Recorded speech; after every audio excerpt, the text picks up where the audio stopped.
আমাদের আগরতলা পৌর নিগম উদ্যোগে আগামী 9 জানুয়ারি থেকে 11 জানুয়ারি অবধি 3 দিনব্যাপী স্বদেশী মেলা বিবেকানন্দ ময়দানে অনুষ্ঠিত হবে। সেই উপলক্ষে আমাদের আগেও একটা প্রস্তুতি সভা হয়েছে, আজকে একটা রিভিউ মিটিং করা হয়েছে। মূলত বিভিন্ন সরকারের বিভিন্ন দপ্তরের আধিকারিকরা এসছেন, যারা যারা মেলায় অংশগ্রহণ করবেন তাদেরকে অনুরোধ করা হয়েছিল, এবং বিভিন্ন মার্চেন্টেশন বিভিন্ন ব্যবসায়ীরা এসছেন, যারা শিল্পপতিরা, যারা এখান থেকে রাজ্যে উৎপাদিত জিনিসগুলি, যারা পণ্য বা দ্রব্য যারা এখানে শোকেস করবেন তাদের সঙ্গে আলোচনা হয়েছে।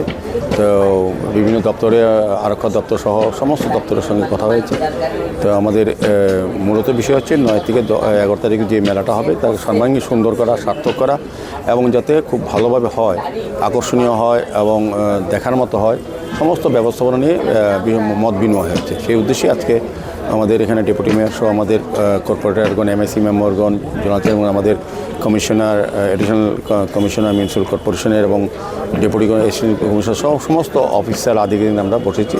তো আজ কাজের প্রস্তুতি আমরা দেখছি। তা আমাদের আশা বিশ্বাস যে 9 তারিখ নির্দিষ্ট সময়ে মাননীয় মুখ্যমন্ত্রী প্রফেসর ডক্টর মানিক স্যার উপস্থিতি বা ওনার হাত ধরেই এই প্রথমবারের মতো এই রাজ্যে আগরতলা পৌর নিগমের উদ্যোগে স্বদেশী মেলা আনুষ্ঠানিক উদ্বোধন হবে। আমাদের রাজ্যসভার সাংসদ মাননীয় রাজীব পরিচয় উপস্থিত থাকবে। অন্যান্য প্রতিদিনই বিভিন্ন ক্যাবিনেট মন্ত্রীরা, অন্যান্য অতিথিরা থাকবেন, এবং বিভিন্ন কালচারাল প্রোগ্রাম হবে।